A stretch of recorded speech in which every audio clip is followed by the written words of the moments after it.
Hi friends, my name is Matt. Welcome to our mini vlog. Good morning everyone. So let's drink water first to start our day. And of course our supplements, creatine, and I have here fish oil.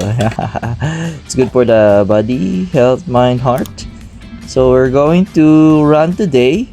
So I'll wear my socks and shoes. Ito yung indoor shoes ng aking asawa. Hiramin ko lang. Kasya naman sa akin. So, feeling ko pogi ko dyan, no? So, fit check muna tayo. Ooh. Ano yan? Muscle check pala.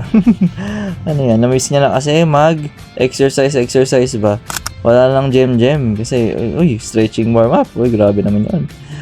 Kasi, grabe maulan. Uy, habang nag-stretching, meron akong nakuha Mary Grace. Uy, kala ko na-scam ako. Bigay pala ito na aking mga ka-work. Thank you so much, guys. Thanks, Sir Jill and the CGC team.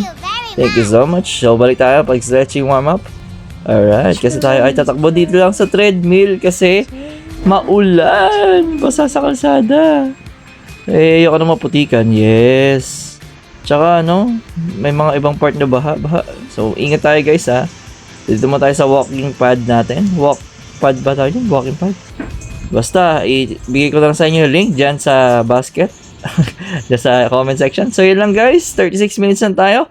Balik tayo work tayo. Thanks for watching. Don't forget to like, comment, share, bye.